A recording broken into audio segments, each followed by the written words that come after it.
Ladies and gentlemen, what's going on? It's your boy Ruben, and it's been a minute. I'm happy to be back. Definitely stay tuned for more. I'm going to be dropping more videos going forward. And if you've been rocking with me and still with me, I appreciate the loyalty. And if you're brand new, remember to like, subscribe, and share for more content. All right, so let's just dive in. And as you can see, what a time to be alive. Best time to be back. Knicks in the championship, on the verge of getting the first chip we've had since the 70s. I was not alive for the 70s. However, I was alive for 99 when we did go to the finals, right? That was the last time we went to the finals 27 years ago. As an 8th seed, beating the Miami Heat on the way. So it was such a great playoff run. So many great memories. And for it to end as badly as he did, with Patrick Ewing being out with a torn Achilles, and we had to face what was the first of many championships for the Spurs dynasty, the Twin Towers, Tim Duncan and David Robinson. It was a rough watch. It was tough. We had to go in there with Marcus Camby and Kurt Thomas. We were just undermanned, undersized. We just could not rock with the Spurs, unfortunately. And we haven't been back since. But this time, in the rematch, in a new generation, it's going to be very different. For some reason, everybody has the Spurs as the favorite, which I can't understand why. And for many reasons, right? Let me count the ways. In the playoffs, the Knicks are, before I even say this, I just want to preface this by saying this is why when people say they hate Knicks fans, I never get it, right? And what do you mean by, Rude, what do you mean by you don't get it? It's because we have to be the most hated team in sports because I'm going to read these stats off and people still don't think we A, belong here, B, couldn't even win, right? We're number one in points per game, 119.9. We're number one in field goal percentage, 51.5%. We have multiple players shooting 50% from three. We are number one in points allowed. So that means we're the number one offense and the number one defense. And we are the number one in point differential with plus 19.3. How good is that? Oh, just the best ever. Okay, there's never been a team in NBA history that has achieved this. And yet, people will look at that and tell you that means nothing. The East is weak. But these are the same people that want you to crown LeBron James the GOAT for running through a weak East and not even winning the fucking finals, right? So, in fact, losing the majority of the finals he made. Now, with that being said, because this isn't about LeBron, this is about the Knicks. They're going to win, and they're going to win soundly. Now, the only thing I can't decide on is if it's going to be 5 or 6 games, right? And I think it all depends tonight. The game starts in about a half hour, less than a half hour, right? It's probably on by the time you guys see this. The Knicks, if they win tonight, they're going to win this series in 5 games, okay? If they lose tonight, which is a very real possibility, I didn't like what I saw against the Cavs in game 1, right? And they can't do that against the Spurs. The Spurs are not the kind of team that you can go down 20 with 7 minutes to go and come back. Their defense is just too good for that. They're not going to allow you to go on that kind of run. They're much more well coached. Shout out to Kenny Atkinson, who is probably analytically still in the playoffs somehow. Now, with that being said, Ruben, it was a weak East, yada, yada, yada, yada. I don't want to hear that, right?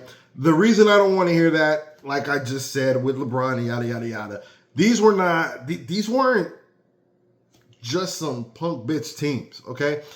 People all of a sudden are saying, oh, it was the Hawks, but everybody was on the Hawks jock when they got set up with us and said this was the most dangerous team in the playoffs. And some people, I remember them, picked the Hawks, okay? The Hawks are a very good team. They'll be right back in the playoffs next year if they run it back as is. CJ McCollum's always been a bucket. Jalen Johnson, I don't say this, But some of y'all were comparing him to LeBron James.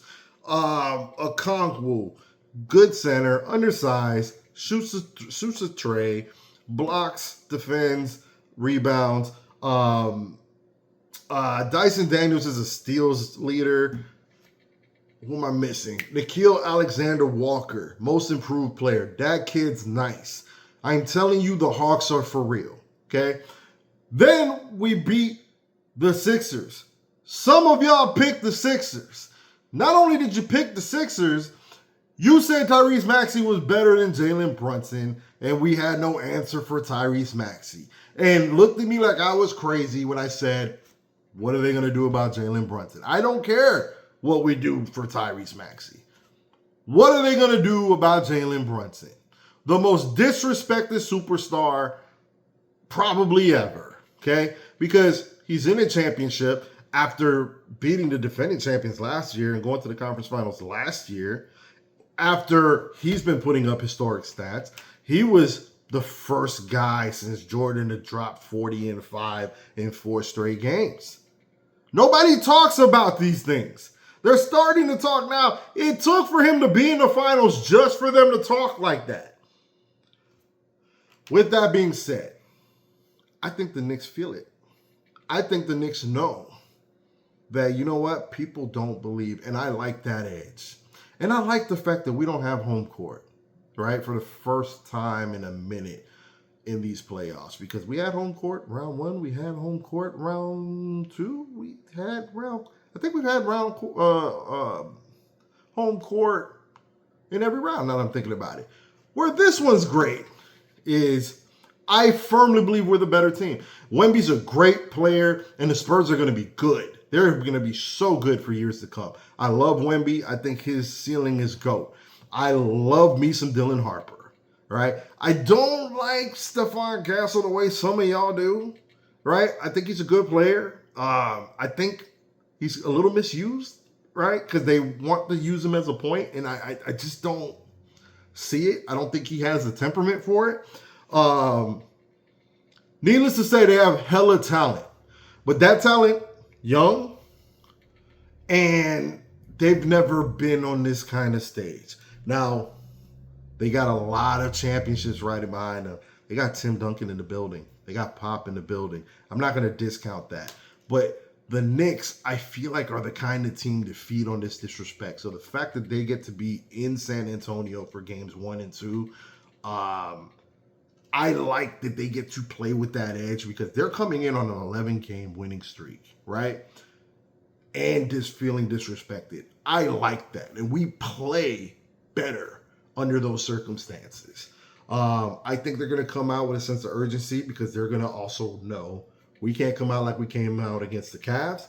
I think they also know that the Knicks are 4.5-point underdogs right now for this game. Now, we're just the better team. I don't know. I don't get it. We're just the better team. Now, you can make the argument they have the best player because that's a 7'5" phenom they got over there. Got it. But I got all NBAs. I got all-stars. I got all NBA defensive teams on my team. And not to mention just these stats that I read to you guys where we're number 1 across the board in historic fashion.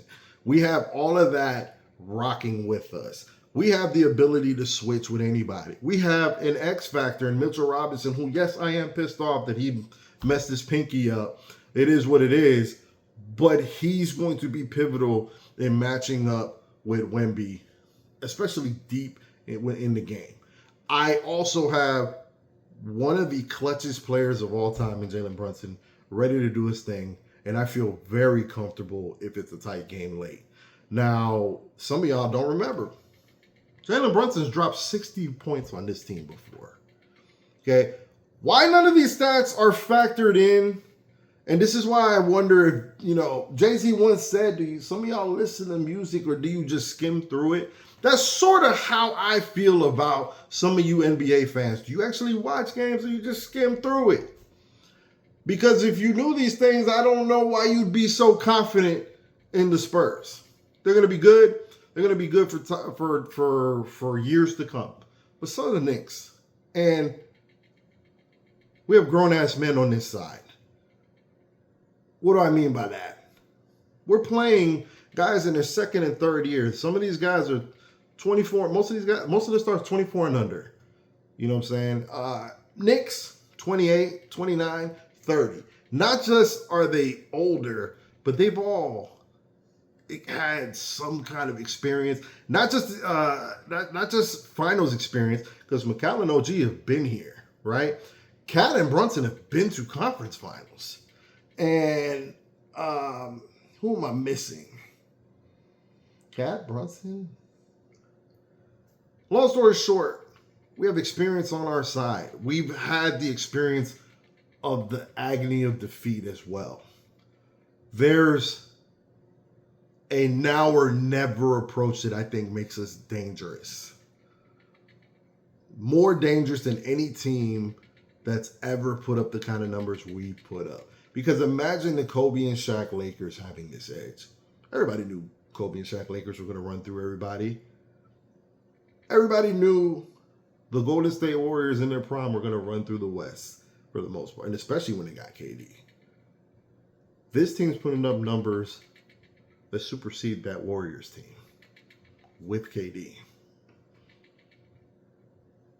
Food for thought.